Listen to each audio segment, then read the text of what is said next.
Video número 3. Continuación de biología del agua y calidad del agua.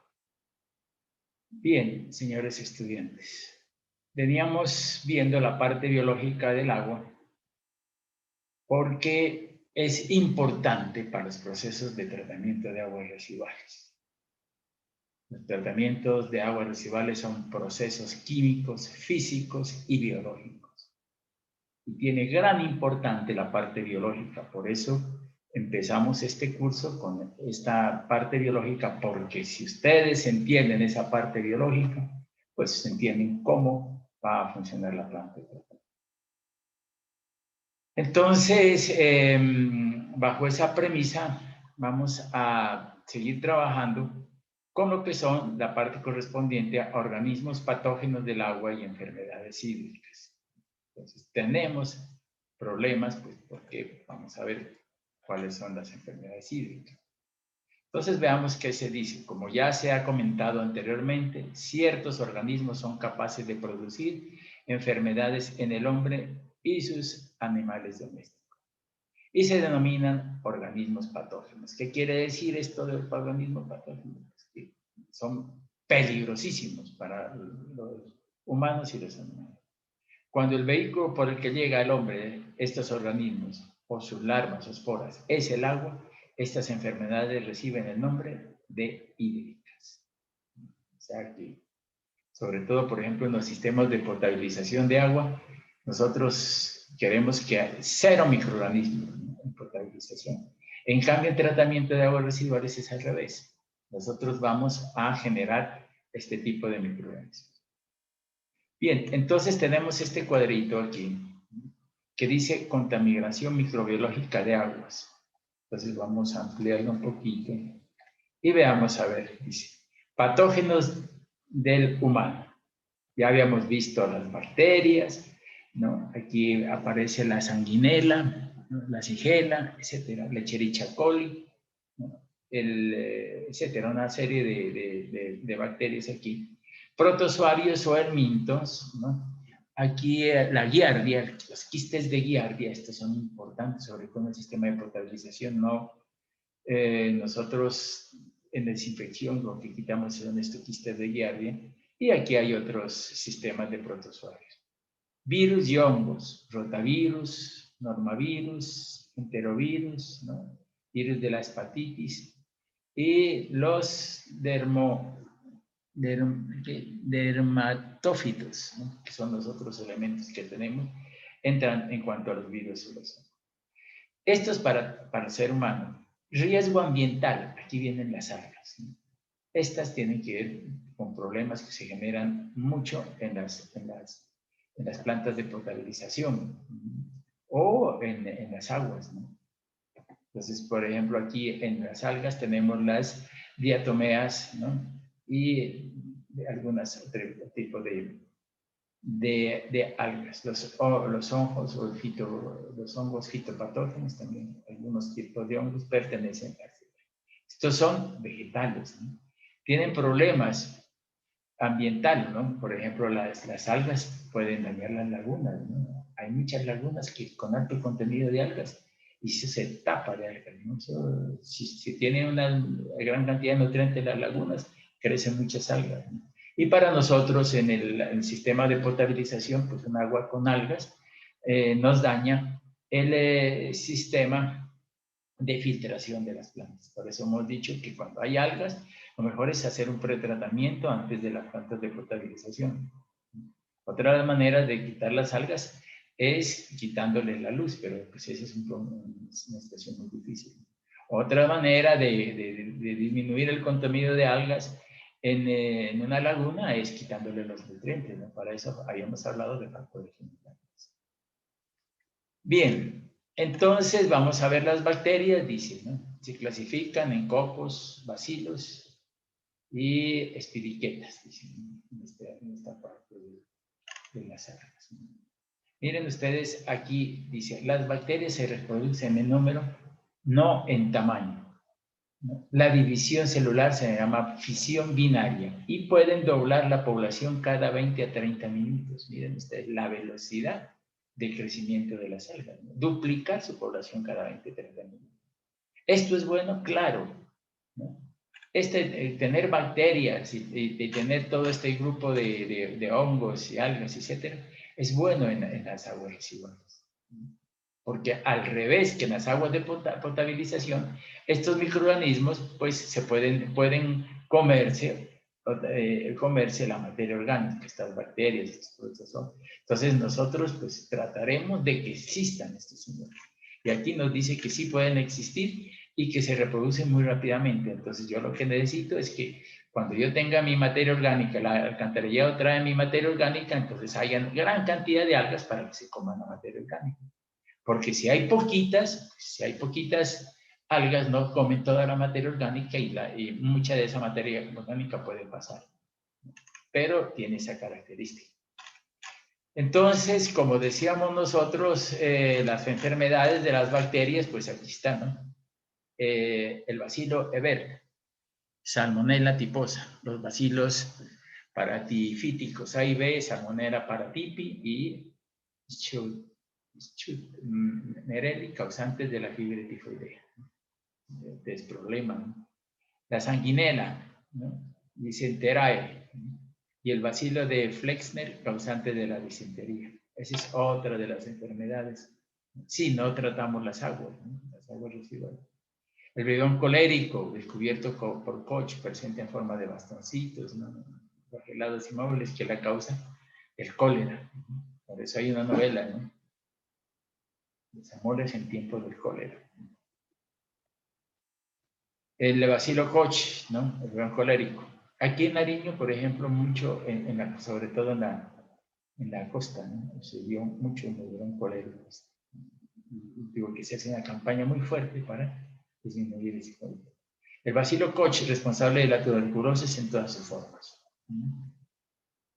Está presente en aguas residuales de los sanatorios. Para su destrucción se precisa un exceso de cloro de más de 1 miligramo por litro durante 1 hora.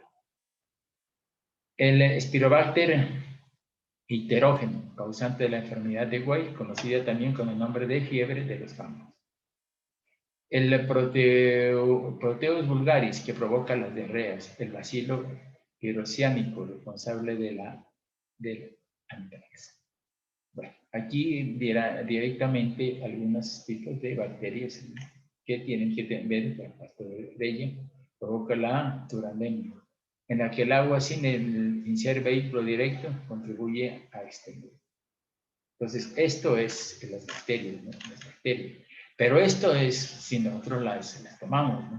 Sin embargo, esto sería una parte que, si vamos a ver potabilización, donde yo tengo que acabar con esas bacterias. En cambio, en aguas residuales, esas bacterias no sirven. Los hongos generan varias enfermedades, ¿no? El Histopaula de capsulatum causa la enfermedad denominada histoplastomosis. Las esporas de este hongo son resistentes al cloro, pero pueden eliminarse por floculación y filtración.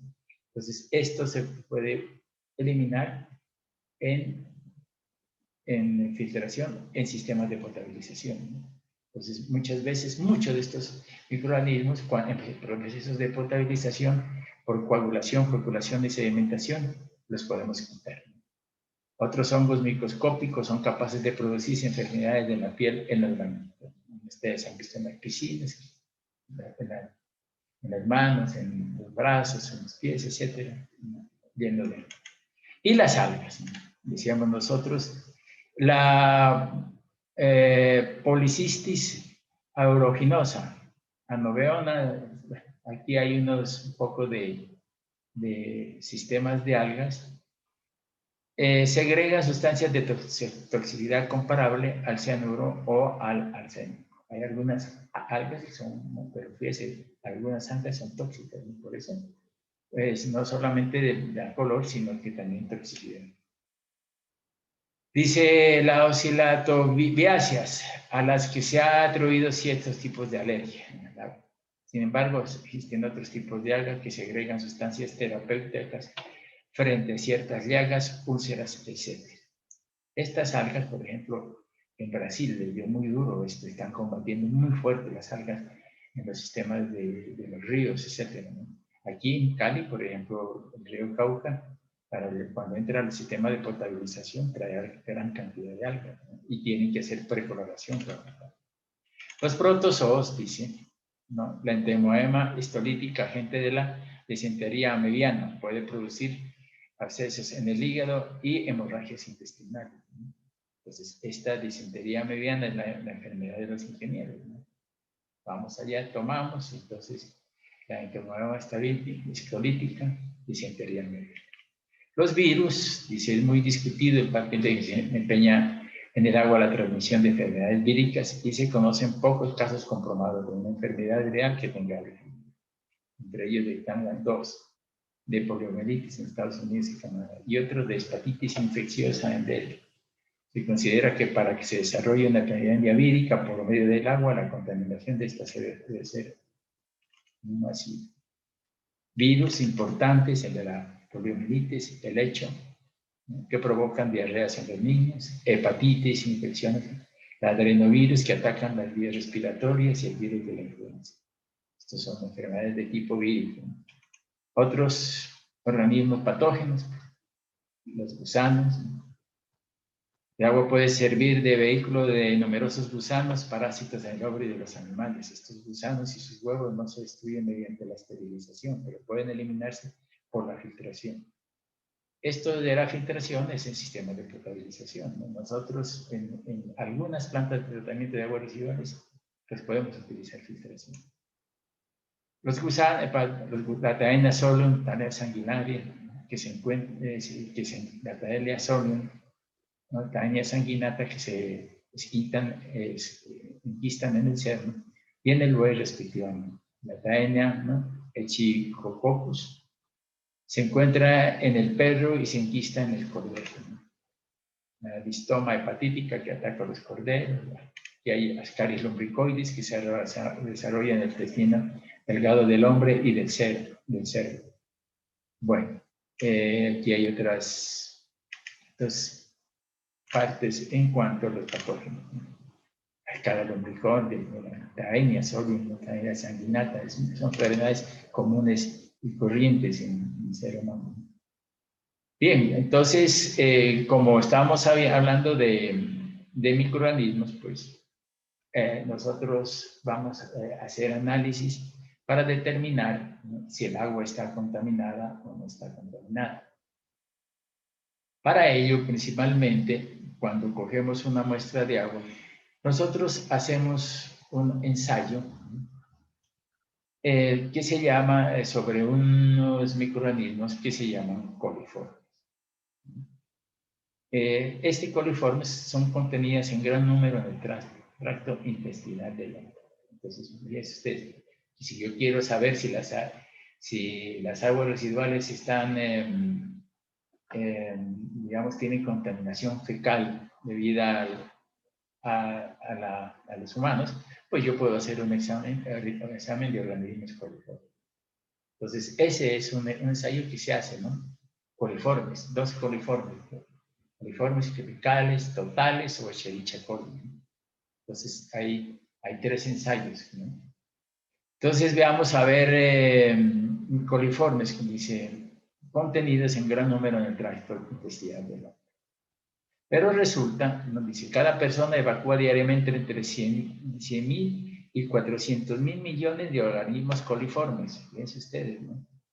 O sea que somos ricos, ¿no? 100.000 y 4 millones de organismos ¿no?, de coliformes, además de otras clases de bacterias. Los organismos coliformes no son dañinos al hombre y de hecho son útiles para destruir la materia orgánica. Miren ustedes, ¿no? Lo que en potabilización no debemos tenerlo, en aguas residuales sí me interesa. ¿Por qué? Porque yo que voy a destruir la materia orgánica, en los procesos biológicos de tratamiento de las aguas residuales. Por lo tanto, ¿cómo voy a destruir? Pues me meto coliformes y se comen la materia orgánica. Siempre es eso. La materia orgánica viene y los microorganismos coliformes se comen. Es como cuando nosotros nos dan el almuerzo, pues comemos materia orgánica para nuestro desarrollo biológico. Ellos también, pues, le dan materia orgánica, se la comen y la transforman, o sea, la botan como nosotros, botamos excremento, pues ellos también botan excremento. Pero el excremento de ellos es muy simple, se transforma en CO2 y agua, ¿no? Y entonces son inofensivos para el proceso posterior. Entonces, dice, no son dañinos y de hecho son útiles para destruir la materia orgánica y los procesos biológicos de los tratamientos de los árboles.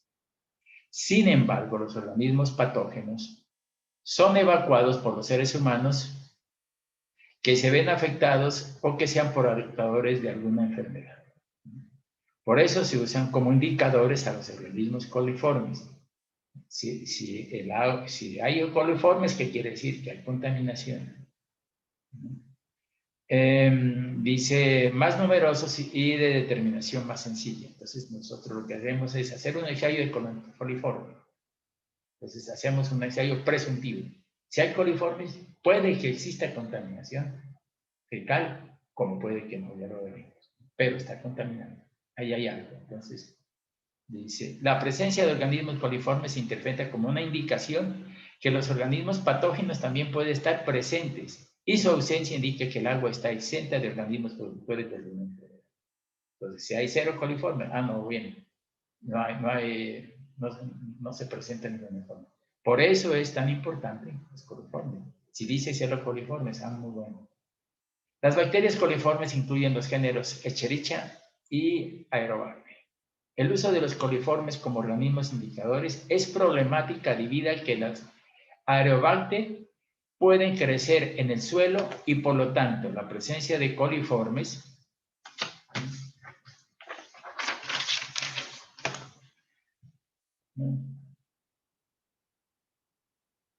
no siempre significa que una contaminación con residuos humanos, una contaminación, o sea que, ¿por qué? Porque el Aerobacter, si sale contaminación de coliformes, pues puede ser el grupo Escherichia o el grupo, pero el Aerobacter no es contaminación humana, sino contaminación. Por eso dice, Aerobacter puede crecer en el suelo. Entonces dice, parece ser que los Escherichia coli son totalmente de origen fecal. Entonces cuando nosotros decimos presuntivo, entonces coliformes, entonces ¿qué vamos a hacer? No, pues esto puede ser o no puede ser que tenga contaminación fecal. Entonces hacemos un ensayo confirmativo, ¿no? Y entonces el ensayo confirmativo es el Escherichia coli. Si no me aparece Escherichia coli, no hay problema. Ha de ser el grupo Aerobacter, pero ese no tiene problema porque es una contaminación del suelo. Es difícil determinar los Escherichia coli sin incluir los coliformes del suelo. Como resultado de todo ello, todo el grupo coliforme se utiliza como indicador de contaminación fecal.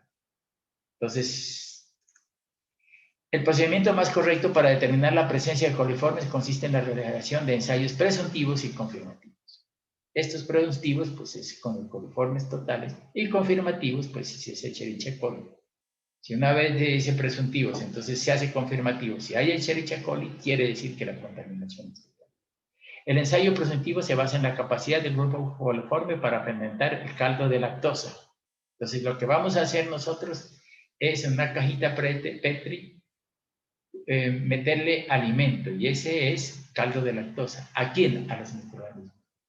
Pero microorganismos, en este caso, que sean la materia orgánica o el caldo lactosado, es el alimento de los específicamente de los microorganismos coliformes, ¿no? El ensayo confirmativo consiste en el desarrollo y cultivo de bacterias coliformes sobre medios que eliminan el crecimiento de otros organismos. El ensayo completo se basa en la capacidad de los cultivos desarrollados en el ensayo confirmado para fermentar de nuevo el caldo de lactosa.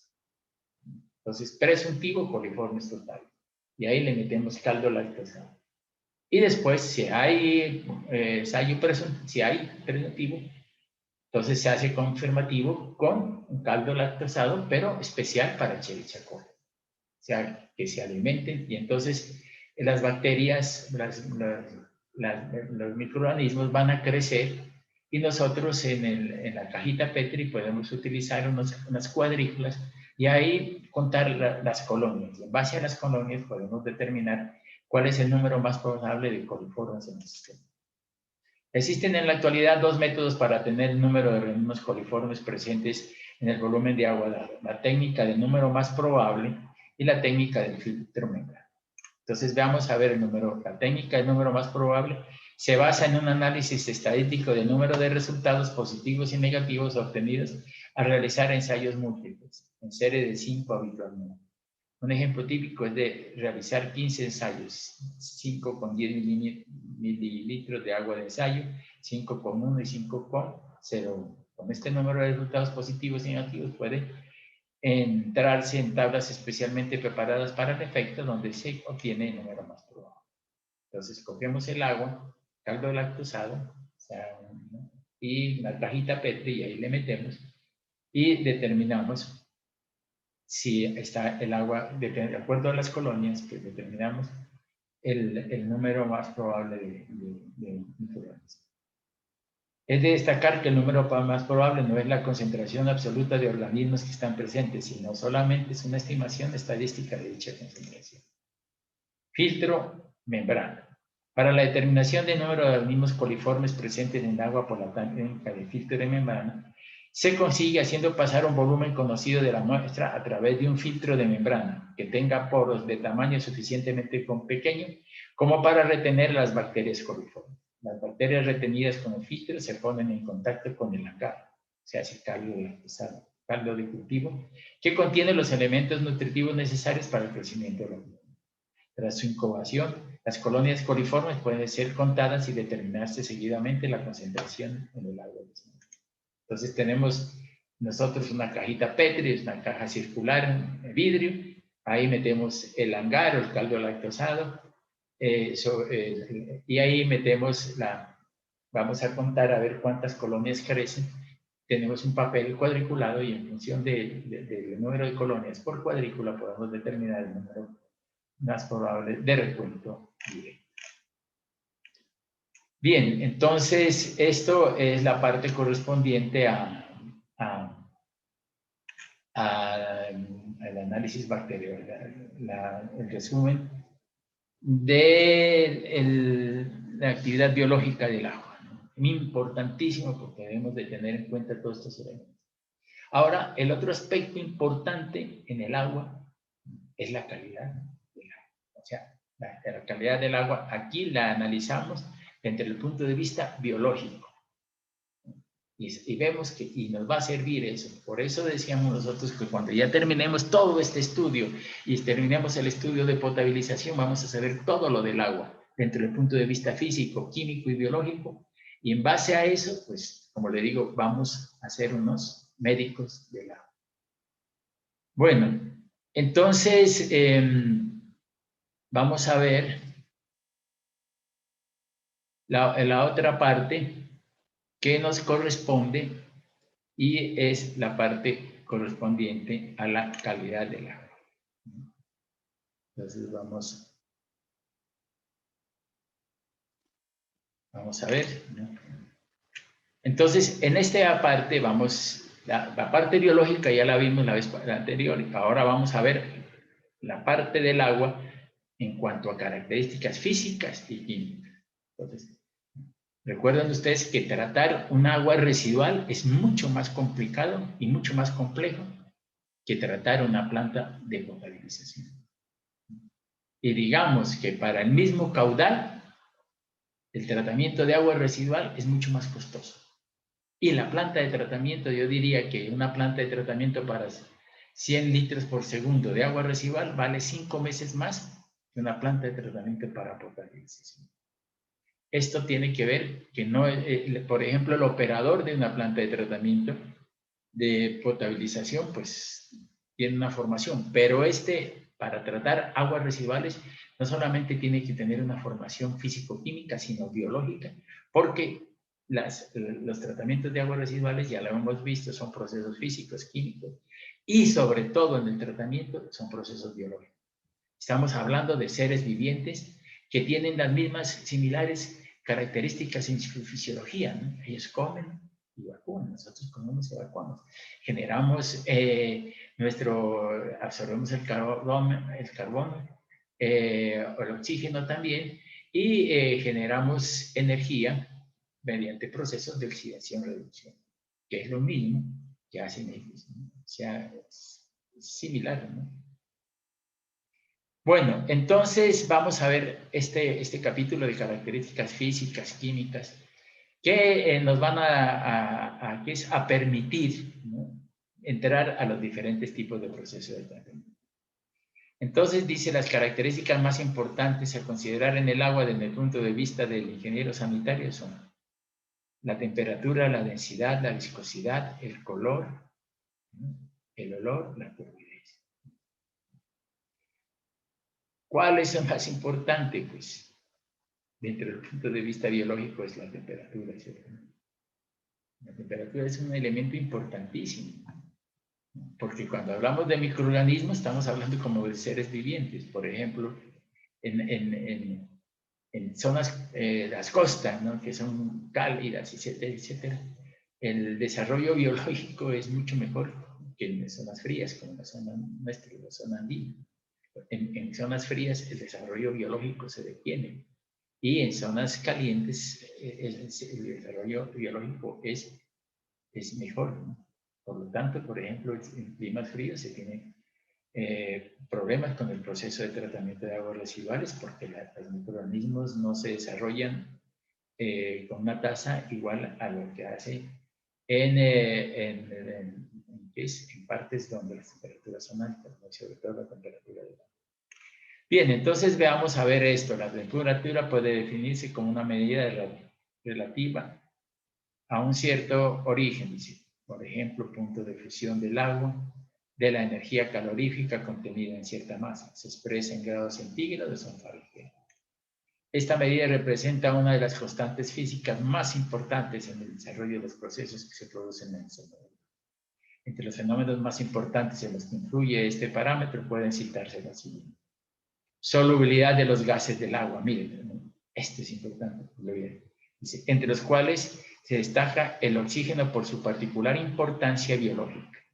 El oxígeno es un elemento, ya lo veremos, importante. ¿Por qué? Porque el desarrollo biológico no se puede dar sin oxígeno.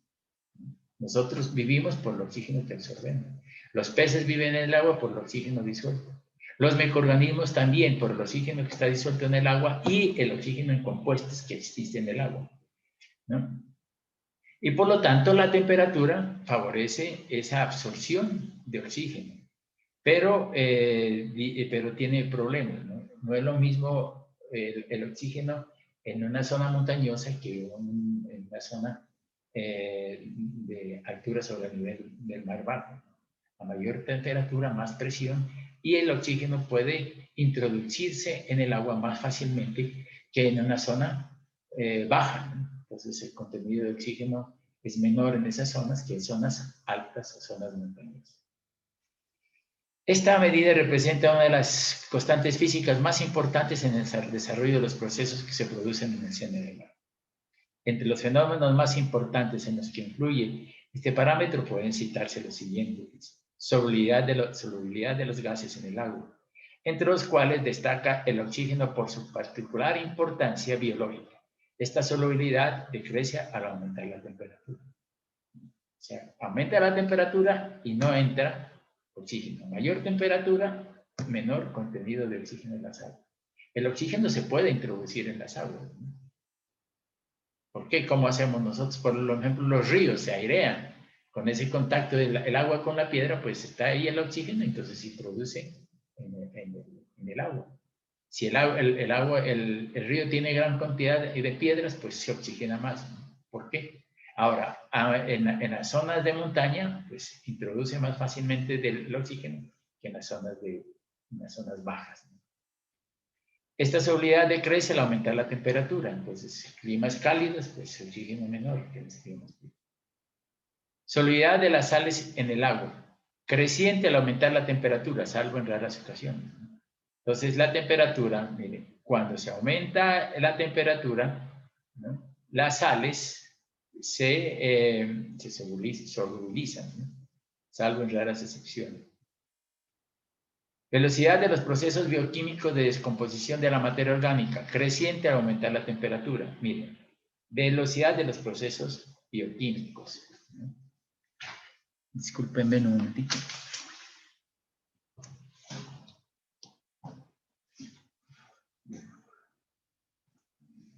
Dice viscosidad, que es, las reacciones bioquímicas del agua se ven normalmente influenciadas por la temperatura. Esto es parte de ello. Si usted tiene, como les decía yo anteriormente, una planta de tratamiento en una zona de la costa, pues es mucho más eficiente, el agua tiene temperaturas altas, que en las zonas de montaña, ¿no? Las temperaturas son bajas, el agua es más fría, y entonces con esa agua fría los procesos biológicos se detienen. Temperaturas por debajo de 20 grados centígrados del agua detienen los procesos biológicos. Entonces, esto es importante. Las reacciones biológicas del agua se ven notablemente influenciadas por la temperatura. La viscosidad del agua disminuye con un aumento de temperatura. Este es, por ejemplo, cuando yo voy a diseñar un sedimentador o un decantador, es función de la temperatura, ¿no? La sedimentación de las partículas. Entre mayor temperatura haya, pues más eficiente es la sedimentación de partículas. El agua está fría, la sedimentación se disminuye. Dice, la temperatura del agua residual es por lo general mayor que la temperatura del agua para abastecimiento, como consecuencia de la incorporación del agua caliente proveniente del uso doméstico. Generalmente, en esto, el agua residual tiene una temperatura 2 grados por encima del agua del acueducto, ¿no? Si yo, mi abastecimiento, el sistema de abastecimiento tiene, digamos, 15 grados de temperatura, generalmente el agua residual, generalmente, porque no se puede decir esto, pero es 2 grados mayor. La densidad del agua residual se define como su masa por unidad de volumen. La unidad de medida es en kilos por metro cúbico. La densidad del agua es variable con su presión y temperatura. Es más, la densidad del agua pues, es diferente de la densidad del agua del océano y de un agua potable. Presenta un valor máximo de 1000 kilos por metro cúbico a los 4 grados centígrados y a una atmósfera. La densidad del agua natural depende de su contenido salino. Así, el agua de mar, ¿no?, de salinidad 35.000 partes por millón tiene una densidad de 1,028 a 0 grados centígrados. Entonces, el agua, ¿por qué? Porque tiene cloruro, y eso hace que sea más densa. Calor específico, el agua, el calor necesario para elevar la temperatura a 1 grado centígrado, se expresa en calorías gramo.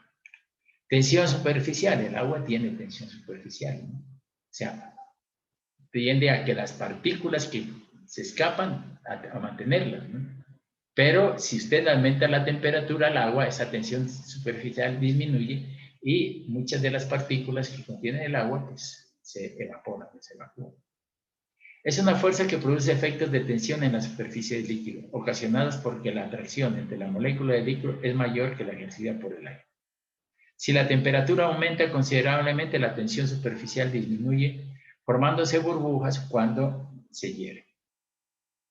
Si la temperatura aumenta considerablemente, las sustancias hidrófobas, tensoactivas, se concentran en la superficie, tratando sus moléculas de alejarse del agua, dando lugar a la formación de espumas. Son sustancias tensoactivas, los detergentes, en los cuales su tensión superficial es baja, formándose espumas en su superficie. Se expresan en newton por metro. Estos, por ejemplo, los detergentes. Y los detergentes, pues, contienen fósforo. Y el fósforo es un nutriente. Aquí, de estos detergentes, muchas veces, si nosotros necesitamos, por ejemplo, en nutrientes, muchas veces botamos los detergentes y ese me da ese fósforo para los procesos biológicos. La viscosidad, dice, es la resistencia que opone un líquido a todo movimiento, ya sea interno, global, como en el flujo. Es un factor fundamental en la pérdida de carga o pérdida de energía, ¿no? Por eso la pérdida de energía es función de la viscosidad, ¿no? Por eso tenemos ahí el factor de fricción. La viscosidad disminuye cuando aumenta la temperatura y aumenta cuando aumenta el contenido salino. La presión también influye en la viscosidad. Esta crece con la presión. La viscosidad se divide en dinámica y cinemática. Ustedes trabajaron ya en hidráulica estos conceptos de viscosidad. El color. El color hay diferentes tipos de color en las aguas, ¿no? Pero, por ejemplo, El color es importantísimo en las aguas potables, ¿no? Pero acá no tiene una importancia, pero sí vamos a ver. El color del agua tiene su origen en los materiales que lleva disueltos en forma coloidal y en suspensión. En general puede decirse que la mayor parte de los colorantes que afectan habitualmente el agua son de tipo orgánico, como por ejemplo los ácidos húmicos y tánicos que confieren un color amarillento. Esto tiene que ver, por ejemplo, estos ácidos húmicos, tiene que ver en los procesos de potabilización. Por ejemplo, aquí en Pasto las aguas tienen gran contenido de color y es color orgánico y es debido a estos ácidos húmicos y tánicos, entonces, que confieren un color amarillento.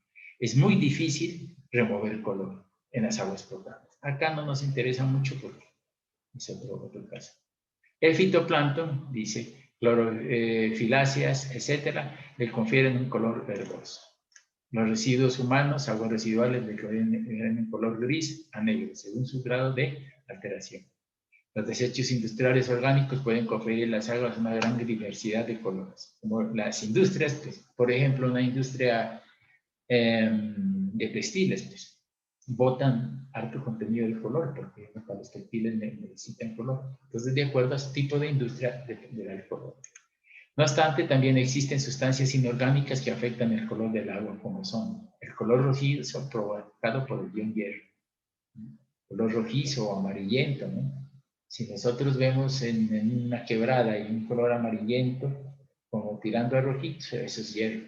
Magnesio, dice el color negro producido por el ion manganeso. El color azulado que le confiere el ácido sulfúrico. Tipos de color, dice. Nosotros, para determinar el color, ¿no? Hay dos tipos de color. El color que se llama aparente y el color verdadero. Dice, el aparente es el que presenta el agua inmediatamente después de ser extraída de su origen. O sea, cogemos y, bueno, este es el color aparente. Y el color verdadero, que es aquel que presenta el agua después de haber separado la materia en suspensión y en estado coloidal por medio de una centrifugadora. Entonces, dos tipos de color. Color aparente, como lo cogemos, y el verdadero. Entonces, cogemos el agua y la metemos a centrifugación. Entonces, ¿qué es lo que pasa? Que por centrifugación las partículas se van hacia la parte externa y las quitamos y entonces ya me queda sin esas partículas, entonces ya diría yo que tengo un color verdadero.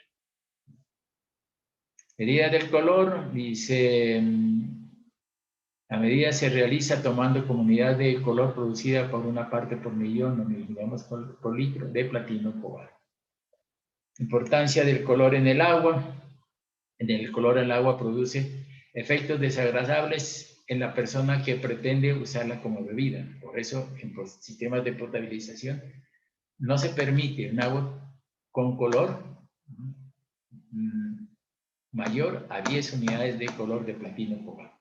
Es muy recomendable que el agua destinada no pase de 5 partes por millón, pero la norma a nivel de Colombia dice menos de 10. El olor está íntimamente ligado al sabor, de tal manera que ninguna materia olorosa está exenta de sabor. Sin embargo, la hipótesis recíproca no es cierta.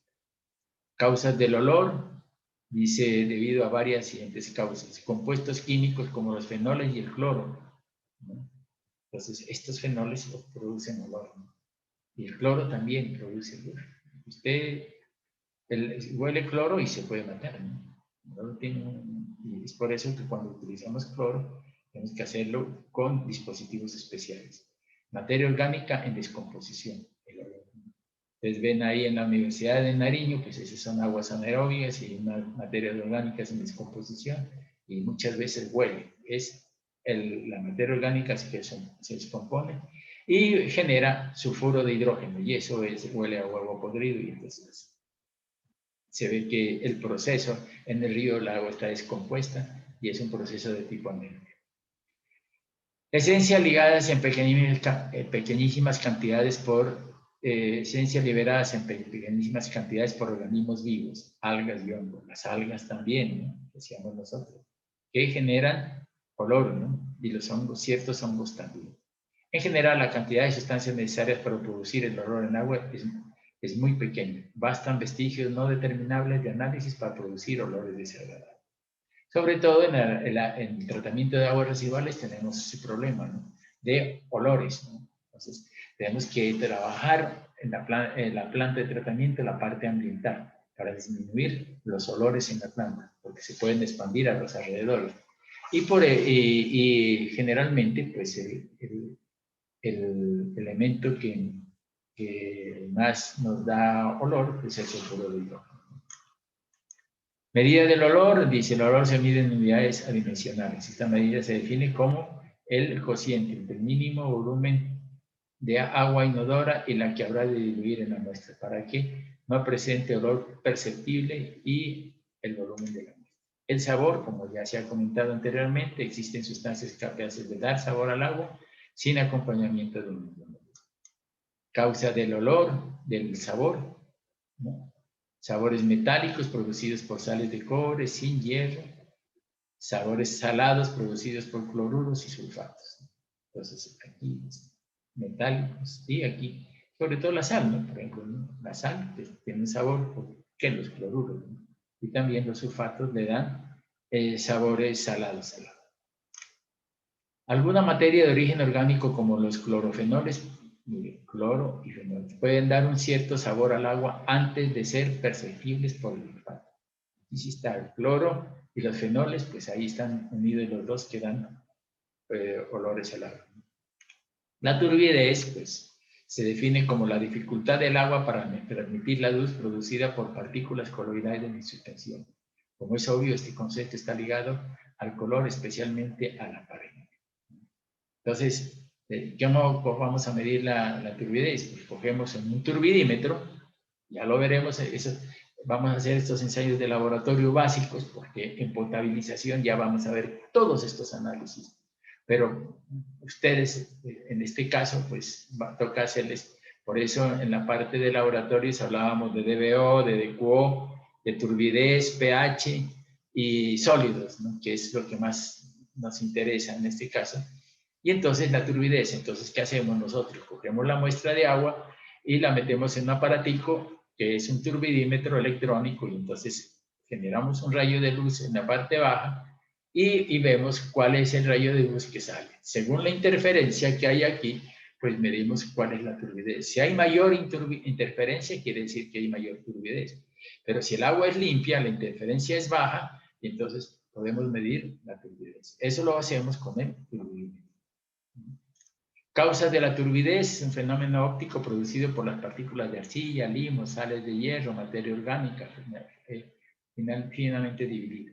Todas ellas de un tamaño que varía del coloidal a partículas relativamente gruesas. Debe distinguirse la turbidez del sedimento o material, que debido a su tamaño se deposita con rapidez. La unidad de medida es miligramos por litro de óxido sílice como solución patrón. Se dice, entonces, ¿cómo medimos esto? En unidades megalométricas de turbidez. Para medir la turbidez se usa el disco Secchi en profundidades de masas de agua. Ese disco Secchi es un disco, digamos, un disco grande, como un long play, digamos, de esos antiguos. Y usted en el centro le coloca una varilla.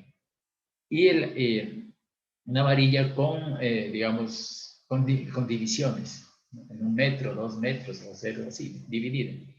La varillita. Y entonces usted mete en el agua, ¿no?, ese disco Secchi, en el disco, el color es blanco.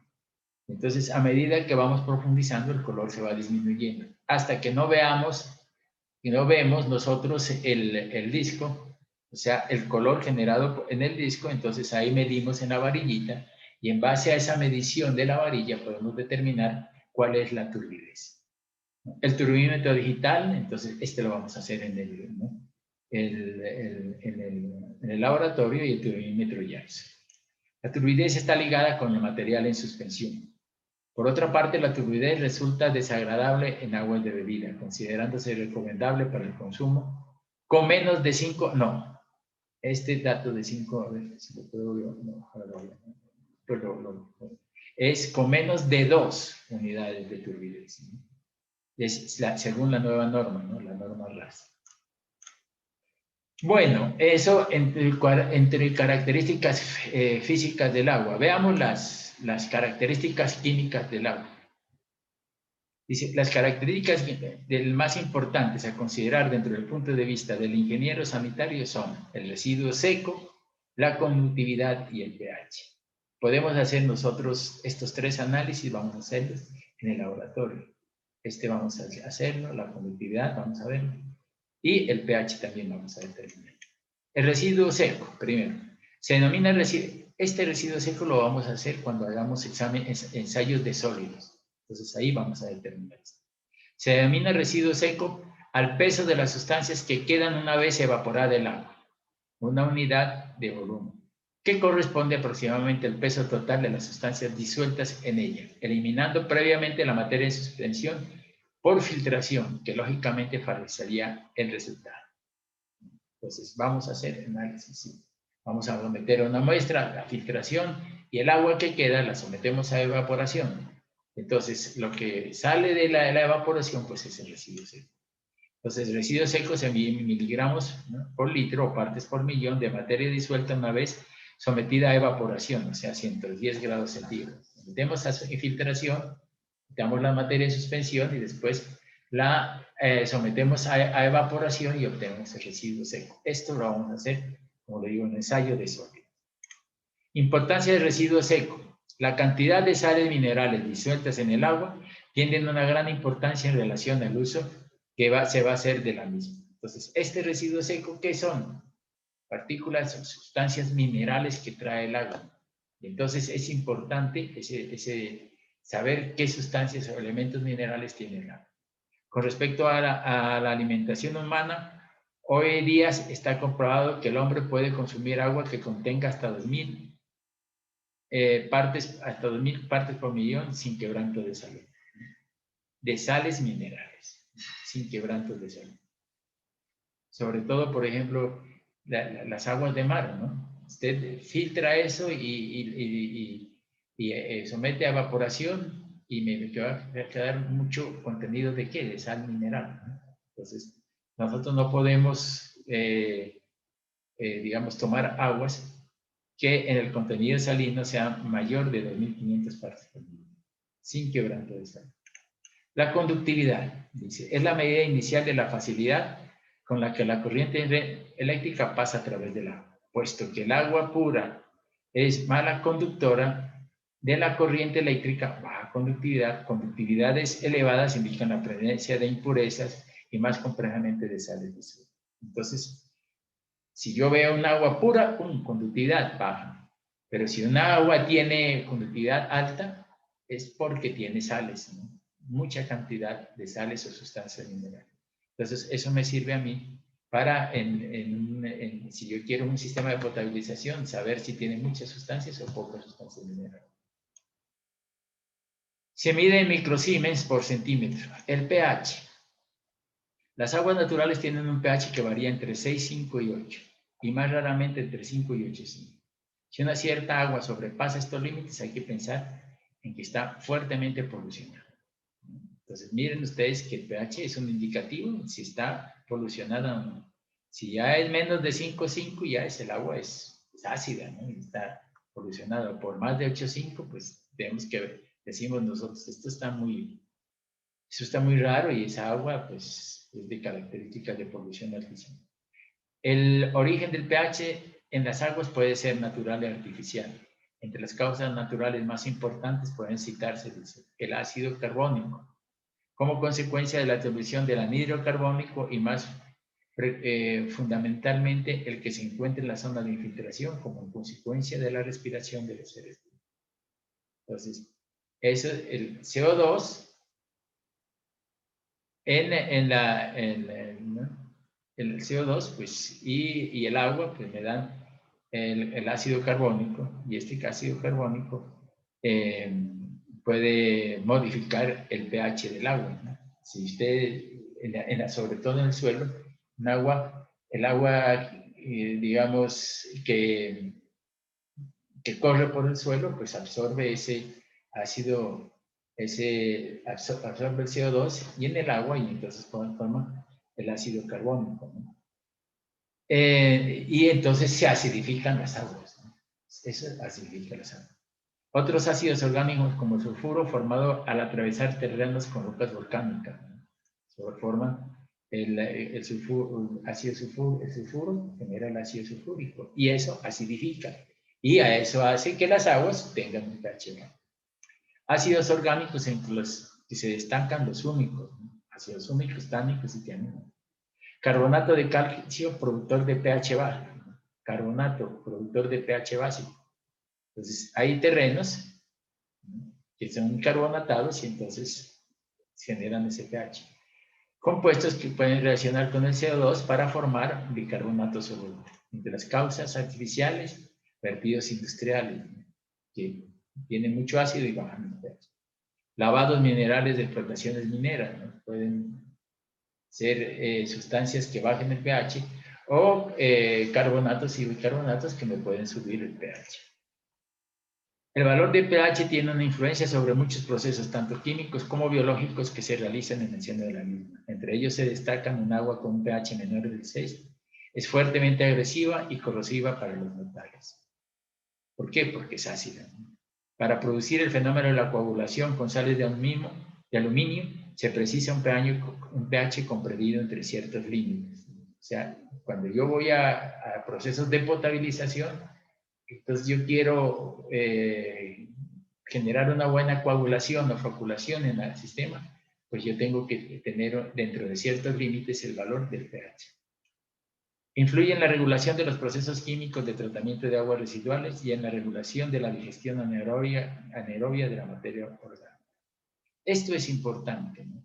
Mire, regulación de los procesos químicos. Uno de los problemas de los tratamientos de aguas residuales es lo que se llama la acidificación de los reactores. Muchas veces decimos nosotros los reactores son unos tanques, ¿no?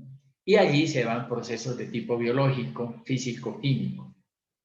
Entonces, dentro del tanque muchas veces los microorganismos presentes en el tanque generan mucho ácido.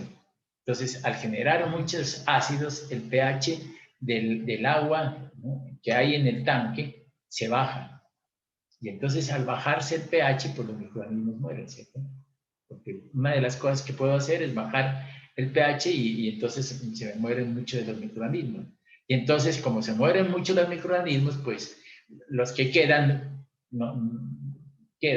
pues absorben lo que pueden comer y el resto de materia orgánica sale. Por lo tanto, pues tenemos un problema cuando se acidifican los reactores, o sea, el pH baja. ¿Por qué? Porque nosotros debemos ahí mismo entrar a subir el pH, ¿no? ¿Y cómo eso podemos utilizar? Pues cal, ¿no?, o cualquier elemento que me suba el pH en el sistema del reactor. Por eso tenemos que, ¿no?, y eso pasa muy continuamente, sobre todo en procesos anaeróbicos, ¿no? Tenemos que estar controlando el reactor o el proceso biológico para que el pH no se vaya. Bien, propiedades del agua, disolución de los líquidos, dice, ¿no?, carácter disolvente, miscible, líquidos se mezclan con el agua, immiscible, líquidos no se mezclan con el agua. Disolución de gases, la ley de Henry, dice, la concentración de equilibrio de un gas, concentración máxima disuelto en un líquido, es proporcional a la presión parcial del gas en contacto con el líquido. La constante de la ley de Henry está en función del tipo de gas, la temperatura y la naturaleza del líquido. A mayor temperatura, ¿no?, mayor temperatura, menos dilución.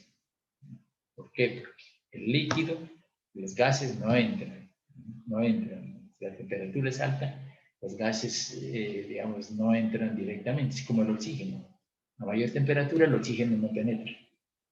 Pero a mayor temperatura, el oxígeno penetra más fácilmente. El agua tiene un límite de saturación de oxígeno que está entre 8 y 10 miligramos por litro. Entonces, es como la sal. Usted echa sal en un vaso y se satura y ya le echa más sal y aparece la sal en el vaso. Pues el oxígeno también. El oxígeno tiene un poder de saturación de 8 a 10 miligramos por litro y no más.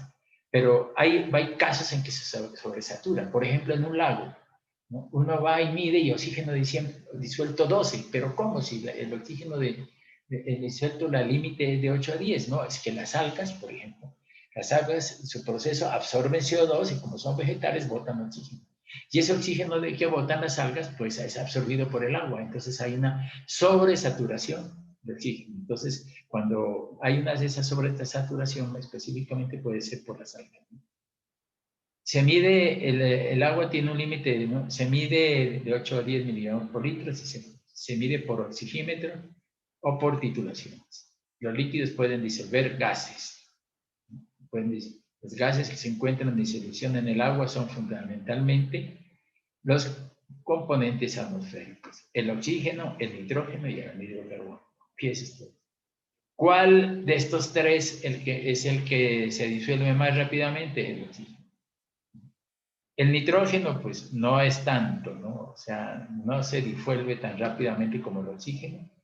Y el anhídrido carbónico sí se mete directamente al agua. Dice, en particular, el agua disuelve el aire en proporciones diferentes al oxígeno, nitrógeno, pues el oxígeno es más soluble. Pero de estos tres, el que más se contiene en la naturaleza es nitrógeno. Es menos soluble, pero hay más cantidad. Este es más soluble, pero hay menos cantidad. Entonces, primero, en cantidad de nitrógeno, segundo, el oxígeno, y tercero, el anhídrido de carbono. Porque es lo que bota. El oxígeno disuelto en el agua procede de dos fuentes muy distintas que son la atmósfera, fuente física, y desecho de la fotosíntesis, fuente biológica. La atmósfera, que es la fuente, el oxígeno. Entonces, decíamos nosotros anteriormente que el oxígeno se introduce directamente en el agua, ¿no? Por eso es importante en los ríos. Los ríos pedregosos, ¿no? O los ríos de montaña contienen gran cantidad de oxígeno. Y ese me sirve mucho para la actividad biológica. Y desechos de fotosíntesis, entonces, que son fuente biológica. Este elemento es indispensable para casi la totalidad de los seres vivos, tanto terrestres como acuáticos. El contenido de oxígeno en las aguas naturales es muy variable, dependiendo de varios factores, tales como la presión, ya decíamos nosotros, ¿no? Temperatura y contenido salino del agua. O sea, hay mucha sal, ¿no? Difícil que entre. El agua lluvia contiene gran cantidad de oxígeno, en cantidad próxima a la saturación, debido a su paso por la atmósfera. Pues estas aguas lluvias vienen de la atmósfera, la gota, pues se introduce el oxígeno. Las aguas superficiales no polucionadas y en movimiento suelen estar saturadas de oxígeno. Estas son las aguas de montaña. Un contenido de bajo en oxígeno en aguas superficiales es un indicativo de contaminación y da una clara idea sobre la capacidad de autodeflección. Entonces, por eso es muy importante medir el oxígeno, sobre todo en aguas residuales, ¿no? Yo mido el contenido de oxígeno, yo digo, uy, contenido de oxígeno 7, uy, esta agua está buena. Tienen buen contenido de oxígeno y va a generar en los procesos aerobios que tenga oxígeno allí, no gasto yo plata. Pero si el oxígeno es cero, yo digo, oxígeno cero, uy, esta agua está contaminada, ¿no? O sea, contaminada totalmente. Entonces, fíjese usted, solamente el oxígeno ya me dice que el agua está o no está contaminada. Pero cuando digo el oxígeno cero, puede ser dos cosas. La primera, que es que el agua sea contaminada, ¿no? El agua venga con mucho desecho de materia orgánica y desechos industriales. O la segunda, que el oxígeno sea cero, es cuando el agua es de pozos, ¿no? Generalmente, los pozos profundos, usted saca el agua y el oxígeno disuelto es cero. Porque el oxígeno, por la filtración, se ha ido disminuyendo el contenido de oxígeno, o sea que en el fondo, ya en el pozo profundo, el contenido de oxígeno es cero. Entonces puede ser que sean, cuando el oxígeno disuelto es cero, puede ser que sean aguas subterráneas o la otra, que aguas residuales muy contaminadas. El agua lluvia, bueno, las aguas superficiales no polucionadas suelen estar saturadas de oxígeno. Las aguas subterráneas son muy pobres en oxígeno o carecer de él, como consecuencia de haber sido consumidas por la oxidación de la materia orgánica en el suelo y no haber tenido la posibilidad de reoxigenarse por estar fuera del contacto del aire. El agua potable debe contener una cierta cantidad de oxígeno disuelto, más de 4 miligramos por litro, ¿no?, de oxígeno disuelto. El mayor inconveniente del oxígeno disuelto en el agua es el aumento que produce en la corrosión de los metales. En cambio, su ausencia puede ser origen de mal sabor en el agua, fermentaciones anaerobias. Le da mal sabor, ¿por qué? Porque es un agua contaminada, polucionada. Puede ser que haya mucho contenido de fenoles o mucho contenido de sulfuro de hidrógeno y me da eso. Entonces, el nitrógeno es el otro elemento que tenemos, ¿no? Este oxígeno, como lo decíamos nosotros, es importantísimo, sobre todo para los procesos de tratamiento de agua residual. Un agua con alto contenido de oxígeno disuelto, pues puede generar procesos aerobios. Pero si el agua no contiene oxígeno disuelto en el agua, puede generar procesos de tratamiento anaerobios. El nitrógeno, pues este es otro elemento que necesita el agua, ¿no? Sobre todo los microorganismos para el tratamiento de aguas residuales. Porque el nitrógeno, ya decíamos nosotros, es el nitrógeno y el fósforo, ¿no? Son nutrientes. ¿Para qué? Para los microorganismos. Si el agua contiene nitrógenos, pues los microorganismos pueden crecer, nitrógeno y fósforo. Pero si no hay nitrógeno y hay fósforo, los microorganismos no crecen. ¿Y qué es lo que me interesa a mí? Que esos microorganismos que van a estar en ese tanque crezcan. Entonces, que haya nutrientes. Si yo quiero no generar esos microorganismos, por ejemplo, en la cocha, que yo no necesito de aguas, de las aguas de los hoteles o las aguas de los alcantarillados que están vertiendo allí, pues no necesito que polucionen la cocha. Entonces, lo que hay que hacer, una de las alternativas es quitar el nitrógeno. O sea, desnitrificar, quitar, porque si yo le quito el nitrógeno, pues los microorganismos no tienen ese nutriente para el crecimiento. El nitrógeno proviene fundamentalmente de la atmósfera, pero es asimilado gracias a las bacterias y ciertos vegetales, las cuales transforman al nitrógeno molecular y el nitrógeno nítrico en compuestos orgánicos nitrogenados. Entonces, viene, ¿no? De la atmósfera, pero gracias a las bacterias y ciertos vegetales transforman nitrógeno molecular y el nitrógeno nítrico en compuestos nitrogenados. El contenido total de nitrógeno está compuesto por nitrógeno amoniacal, nitritos, nitratos, nitrógeno orgánico, todas las formas interconvertibles biológicamente y componentes del ciclo de nitrógeno. Entonces podemos hablar de nitrógeno amoniacal, NH3 o NH4, nitritos NO2, nitratos NO3 y nitrógeno orgánico N2. Entonces, tampoco. El contenido total de nitrógeno está compuesto por nitrógeno amoniacal, nitritos, nitratos, nitrógeno orgánico. Todas estas formas interconvertibles biológicamente y componentes del ciclo del nitrógeno. El nitrógeno amoniacal existe en solución acuosa, tanto en forma de ion amonio como en forma de amoníaco, dependiendo del pH de la solución, ¿no? En aguas residuales, pues la orina, la urea, produce nitrógeno amoniacal. Entonces, como va ese nitrógeno ahí en los alcantarillados, pues pasa aquí como nitrógeno amoniacal. El nitrógeno en forma de nitrito o NO2, determinado por métodos colorimétricos, es bastante inestable y fácilmente asignado a la forma de nitrato. O sea, aquí, de NO2 puede pasar a NO3, pero necesita oxígeno para pasar, sobre todo nitrito o nitrato. Por eso, cuando yo quiero hacer nitrificación o desnitrificación, lo que hago yo es pasar NO2 a NO3, o sea, con oxígeno. O sea, que tengo que introducirle oxígeno al proceso de nitrificación para que salga de O2 y absorba el NO3. Bueno, dice, el nitrito es bastante inestable, fácilmente oxidado a forma de nitrato y rara vez oxida su concentración excede el 1 miligramo por litro en agua residual y 0.1 miligramos por litro en aguas superficiales o subterráneas. A pesar de estar presente en concentraciones tan bajas, los nitratos son de gran importancia en estudios de aguas residuales o agua poluida, porque son altamente tóxicos para muchos peces y otras especies acuáticas. Entonces, ¿cuál es el problema de los ríos, por ejemplo? Que tengan mucho nitrato, ¿no? Los nitritos, que son inestables, con el oxígeno, pues oxidan y se forman los nitratos. Pero los nitratos son tóxicos, ¿no?, para los peces, y ellos, al absorber ese nitrato, generalmente ese nitrato les obstruye las branquias y mueren los peces, ¿no?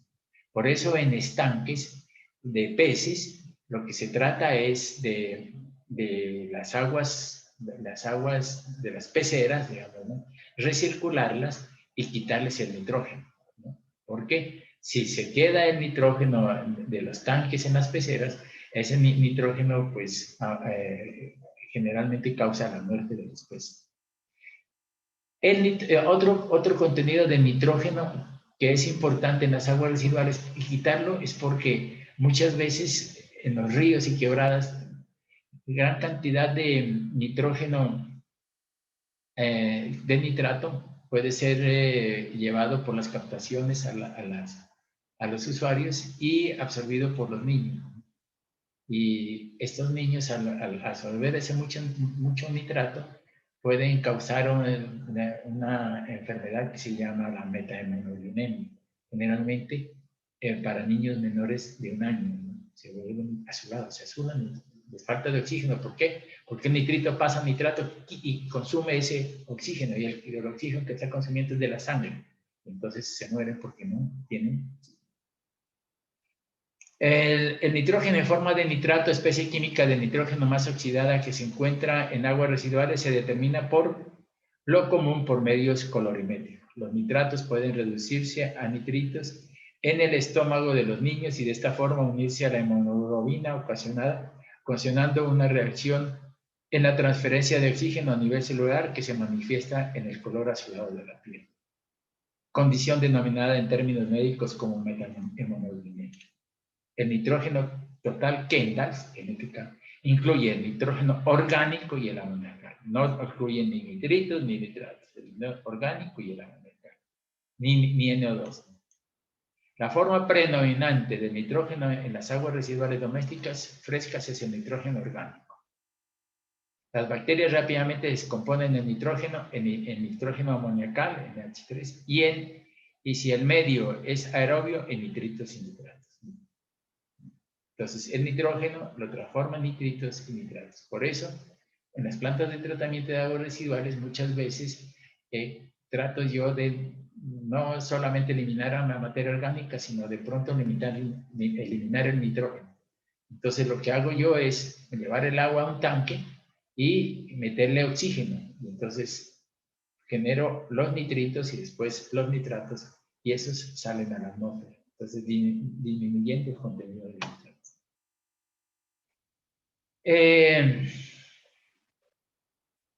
Dice, el predominio de nitratos indica que el residuo se ha estabilizado con respecto a la demanda de oxígeno. Los nitratos, sin embargo, pueden ser utilizados por las algas y otros organismos acuosos para formar proteínas, y por ello puede necesitarse la remoción del nitrógeno para prevenir dichos crecimientos. Si yo quiero prevenir, le quito. Y si yo quiero que crezcan, le pongo. Hay aguas residuales que no tienen nitritos, el nitrógeno. Entonces muchas veces me toca meterle nitrógeno para que se crezcan estos microorganismos, por la ley de Lier y la ley de Salford, la que habíamos hablado. Entonces, anhidro carbónico, dice, la mayor parte del anhidro carbónico del agua procede del suelo agrícola, el resto de la atmósfera y otras procedencias. Las principales fuentes del medio acuático son la disolución del CO2 atmosférico en el agua lluvia. El agua lluvia, el CO2 que está en el suelo, y entonces los carbonatos del suelo al disolverse por la acción de los ácidos y la respiración de organismos vivos. En este caso, pues, las vegetales, ¿no? Por ejemplo, las algas. Ellas también botan CO2. Bueno, disolución, ¿no?, de las sales, ¿no? Dice, está favorecida por reacciones ácido-base, oxidación, reducción, por hidratación y por hidrólisis. La sal sólida pasa a ser sal disuelta, es decir, soluto, hasta llegar a su saturación. Esta es la sal, ¿no? Se satura uno, ya llega a cierto límite que ya no, ya no se diluye, sino que queda la sal en granos, ¿no? Entonces llega hasta su saturación. La velocidad de dilución depende de ciertos factores como la concentración real en el agua, la superficie de contacto triturada. Entre más triturada, más área de contacto y entonces más rápido se diluye. Agitación. Al mezclar la reacción, hay reacción de la superficie de contacto. Temperatura, mayor velocidad de solución del calentar y tiempo de contacto, mayor tiempo de contacto, mayor disolución. Impurificación del agua, ¿no? Y vamos a ver si dejamos esta parte aquí porque estamos. Entonces vamos a dejar ahí en solución de sales y el otro video se tratará sobre impurificación del agua. Muchas gracias por su atención y nos veremos en próximas oportunidades.